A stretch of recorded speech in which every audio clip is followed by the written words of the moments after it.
tubaab dafa ne qui peut le plus peut le moins ñoom li ñuy def yëpp su dee am na jubluwaay peut-être dina am lenn lu jaxat ci jeexatal loo xam ne waroon na dem tribunal waaye egg nañ tribunal kon na ngeen jàpp bis ni ki tey ni ko mbir mi ubbeeku na te daañ leen yenu ba ci kaw ba seen biir weex tàll ñu duma leen ci suuf mëqal leen suuf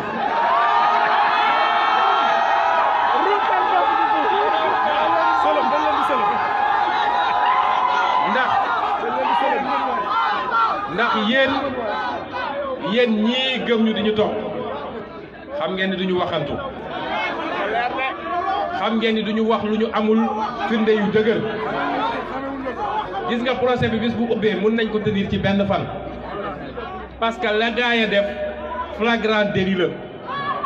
flagrant délit ci benn waxtu mën nañ ko atte mbir mi jeex kon nañu jàpp ni tey am nañu ndam bu rëy ñi doon wër yor seen làmmeñ na di mbëri naan na génne ay preuve am nañu daje tribunal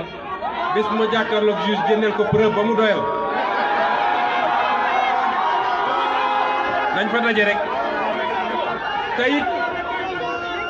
teyit xam nga tappale Sénégal mooy réew moo xam ne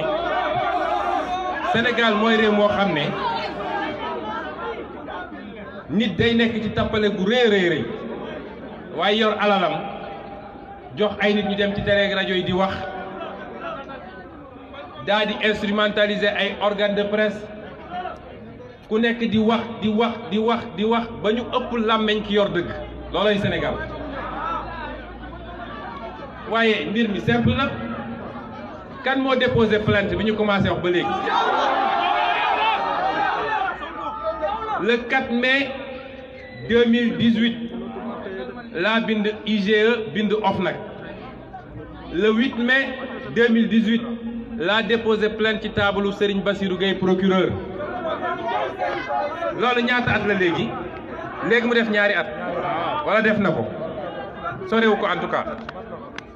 mu jël tànkam teg ko ci ne moo lànk du ubbi dossier bi am sañ-sañ nag ñëw taxaw ci kanamu média yi naan leen waaw man di Ousmane Sonko moo ma saisir Pastef moo ma saisir lan mooy différence bi ay waxu kacaw yoo xam ne ñëw taxaw ci kanamu nit ñi naan waaw ñoom jël nañu 8 mois pour def seeni recherche man it dinaa jël sama temps ñëw taxaw ci kanamu nit ñi naan comme assemblée nationale ubbi na procédure damay xaar ba ñu pare ci jamono joo xam ne man bi ma koy saisir 10 mois avant assemblée nationale di ubbi procédure la 10 mois fukki weer balaa assemblée nationale en pleine campagne électorale di def seen yëfu ñàkk fayda yi tappale weesuwul loolu moo tax man j'ai mal pour notre justice bi ñu demee ba xam ni ñii fa la ñu war a jëm fa lañ leen déposé bàyyi leen fa ca laa jël avocat yi ñu bindaat suñu plainte saisir directement le doyen des juges avec constitution de partie civile te ma wax leen ni tey ñaari plainte yëpp la ñu recevoir ndax damaa déposé plainte ci luubal gi déposé plainte contre commission d'enquête parlementaire boobu na ngeen leen tuddee commission saay-saay parlementaire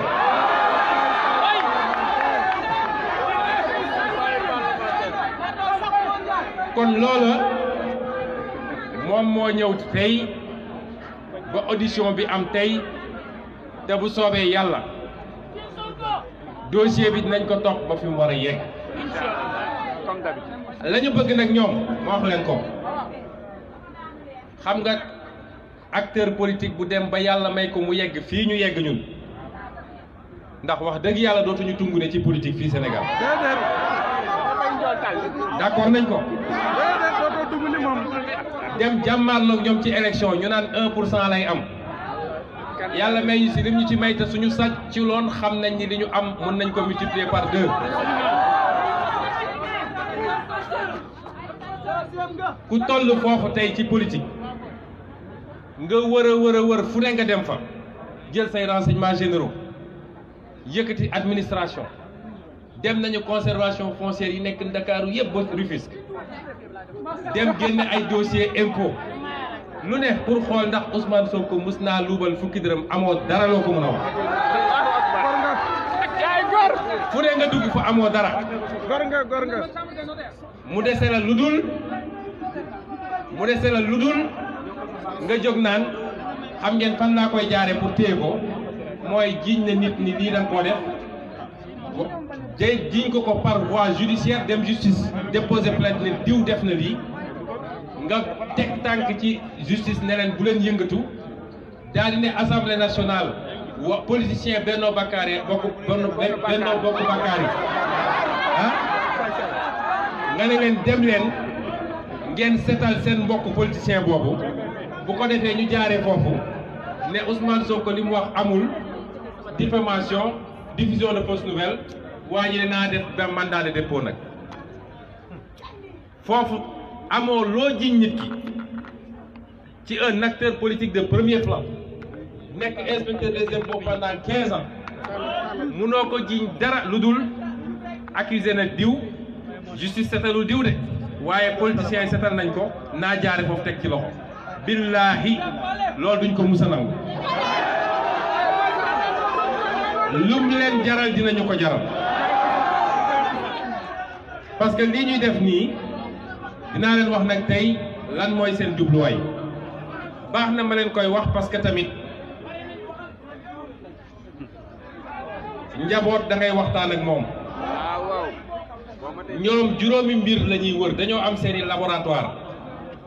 lu ñuy def bu leen foog dañ ko improviser de lu ñuy toog lu yàgg la seeni professeur d'université toog xam ngeen li may wax tailleur yeeg ñoom seeni avocat toog seeni haut fonctionnaire toog ñu ne léegi mbir mi nuñ koy toggee mbir mi liñ ci jublu juróomi mbir la ñuy wër pour mun a jaar foofu ne teg nañu loxo ci ñun ngeen déglu ma bu baax bu njëkk ba mooy diffamation fexe assemblée nationale ne gisuñu dara ndey mbili gi jóg su dee am na fit ba ndax ku ñu jiiñ depuis 2 ans ñeme woo dem tribunal daal di annoncé ay plainte yu dul jeex te mënoo bouger fi nga ne waaye mun nañ ko xoj ne ko boo deful ñu yónni ñu bàyyi plainte Ousmane dem bu ko defee ki nga xam ne seen procureur la moom procureur u Benno Bokk Yaakaar daal di gaawantu jaar foofu ne day taxañ dossier bi wala ñu ne diffusion de fausses nouvelles te boobu la ñuy gën a ut ñoom xam nga ndax lan parce que diffusion de fausses nouvelles le mandat de dépôt est obligatoire te seen gént yëpp nag mooy Ousmane Sonko na tëddi Rebeuss waaja nekk palais guddi gu ne xam naa ni bu géntee day ximmila ko ci gént ne ah gént gi nax na ma ndax Ousmane Sonko lay gis biir palais biir Rebeuss léegi boobu ñu ngi koy wër ñoom it ñetteel bi mooy li ñuy tuddee dénonciation calomnieuse ñeenteel bi boobu nag yéen la concerné mooy bu ñu defee seen provocation nit ñi jóg yëngatu dugg ci dëkk bi ñu ñëw ne Ousmane Sonko moo appel à trouble à l'ordre public, atteinte à la sécurité de l'État nañ ko jàpp. juróom-benn bi nag mooy li ñuy wër ci rajo yi di mbéj mbéj ak ci réseaux sociaux yi naan na génne ay preuve am bu ko defee boo génnee ñu recel de document wallahi man nag dama jàng droit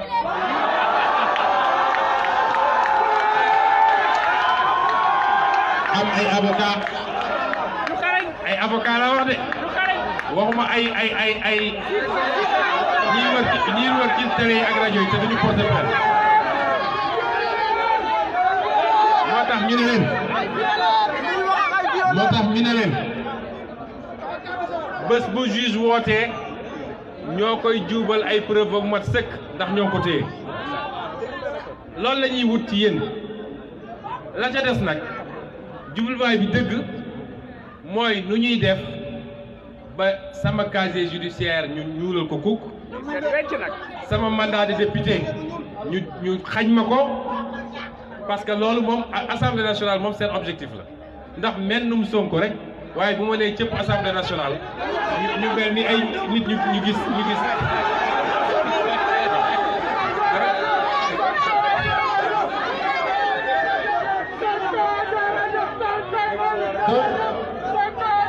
loolu it ci jubluwaay yi la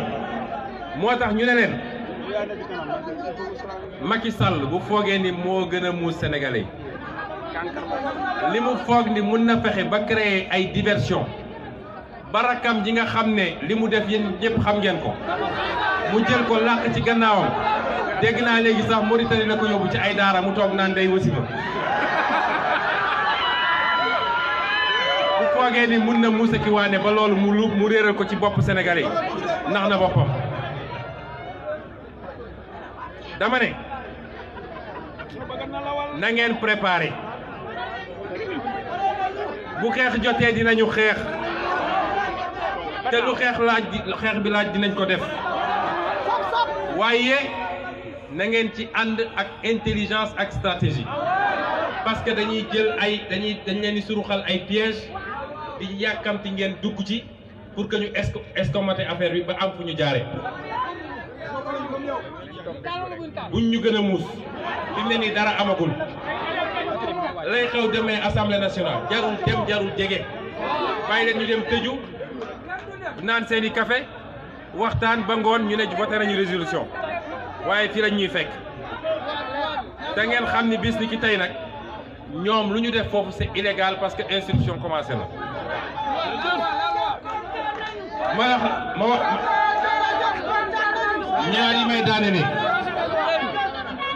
ñaari may daane ne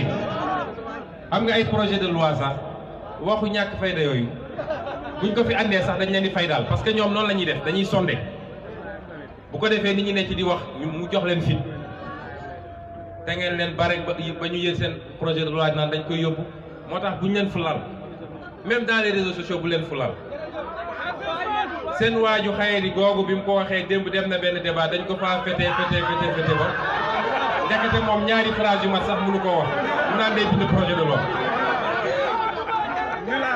yooyu bu leen ci dugg waaye ma wax leen ñaar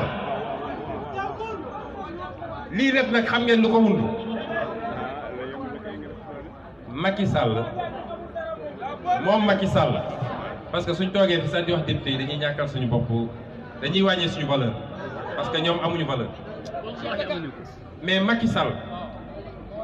dafa am projet am ma wax leen ko tey projet bi mooy xam na ni daf fi def ñombe yu toll ni àdduna te yemul ci moom waaye moom ak ay njege ñaaleem yu dul jeex doore ko ci njabootam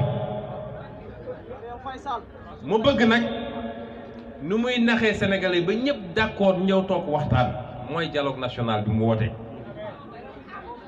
dialogue national boobu lu mu ci jublu mooy buñ ciy génn ñëpp dëppoo ni wax dëgg yàlla yoote nañu baalante nañu rongoñ tuuru na xol fees na léegi daal gouvernement d'union nationale loi d'amnistie générale lépp lu fi yoon jombe ci 25 ans yi far nañ ko comme ça moom mu mën a yolleeku nag dem parce que fi mu ne nii tëddul de nelawul parce que xam na li mu def bi mu waxee da koy def nun Pastef dañoo bokk ci ñu ne non seulement bokkuñu ci waaye dañu woote fii conférence de presse jaxase carte gi yàq dil yi moo tax boobu ba léegi benn convocation sax amagul ci mbir ma ñu ne nag moom mu ne ci stratégie am ñi mu gën a ragal ci politique il faut kenn ku ne mu téye la am fu mu la jàppee ba mun a wañ sa loxo nag nga ñëw waxtaan ak moom yéen ñëpp xam ngeen ni instrumentaire de justice ba am na ko ci Khalifa Sall am na ko ci waa PDS muy Karim Wade mu desoon nag naka laay def ba am un moyen de pression sur Ousmane Sonko pour que mu ñëw toog wax lii rek moo justifié li ngeen di dégg yëpp nag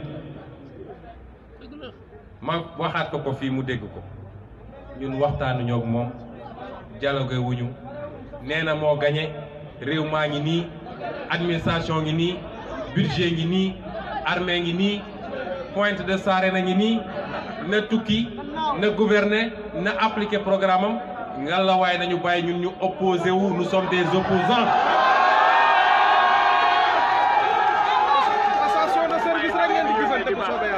dañoo waxtaanul ñun opposant lañu lenn lu jar a waxtaan ñun ña ngi cay waxtaan mooy processus électoral ñu am code bu leer nañ fichier bu leer nañ ñu jox nit ñi carte d'identité ñu dem élection ñeen leen ba ci kaw dóor ci suuf wax ji jeex waaye ni ñu yoree pétrole ak gaz moom xanaa tey lay laaj nit ñi ni ñu koy yore bi nga jaayee pétrole ak gaz bi yëpp ni ñuy fexe ba ndool jóge fi mais moom la ñu fal na ko def parce que ses adversaires c'est ça xam ngeen c'est quoi ses adversaires mooy ces milliers d'étudiants de bacheliers yoo xam ne tey xam na ni mënu leen orienter ses adversaires c'est les 10 000 ASP yi mu bëgg a débarrasser wu ses adversaires c'est la pauvreté c'est les hôpitaux yu amatul Sénégal ses adversaires c'est l'insécurité alimentaire en milieu rural ses adversaires mooy yooyu mais du ñun xam nañ nag fi ñu jëm dina métti mu bëgg a créer ay diversion kon na ngeen muus na ngeen jiital seen xel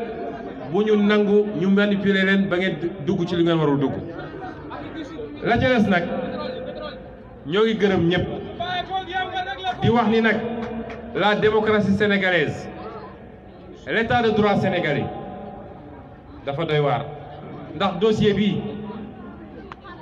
ñu ngi ci manipuler wala ñu ci instrumentaliser wala ñu ci def pression le bâtonnat du Sénégal ñaata weer a ngi nii ab avocat yoo nekk fii wër fu ne saaga na ma saaga bu ne bâtonnat bi waxul il a fallu samay avocat jóg ne dañuy def conférence de presse ñu mel ni ñu gis xal dossier bi instrumentalisé nañ ci l'ordre des notaires moo wax ko fii ñëpp dégg ko parce que chambre des notaires jox nañ leen ndigal ñu bind notaire yëpp ne leneen lu ngeen xam ci Ousmane Sonko jox leen ñu ko en violation de la loi parce que le secret professionnel ordonnance du juge rek moo mën a tax ñu violer ko te servir naa leen citation directe suñu demee nag tey ba réew mi dañuy utiliser même les ordres professionnels dans le combat politique mooy njaaxum am na gàcce la ci réew mi gàcce la ci notaire yi gàcce la ci bâtonnat bi ñu wax leen ko léegi ñu dégg waaye loolu lépp nag ak njaqare la rek ci ñoom ña ngay mbërti di wane ne dañoo am doole waaye lu yëngatu ñu daje pare ba 3 heures du matin di réunion Ousmane Sonko am Ousmane Sonko andi li ñu gis nag ñoom ba tax ñu tiit loolu nekk ci yéen te nekk ci ay millions de Sénégalais tey d'ici et de la diaspora ñoom ñoo xam li tax mu tiital leen l'avenir nous appartient l'avenir politique de ce pays nous appartient te rien ne l'arrêtera bu soobee yàlla tappale yi ñu defoon ba écarter Mamadou Dia tappale yi ñu def ba képp ci Afrique ñoom Sankara ak ñooñu ku fi jógoon ne damay def lu baax ñu yàq ko en 2019 dootu fi am parce que personne ne l'acceptera donc vive Pastef vive la coalition Jotna vive le Sénégal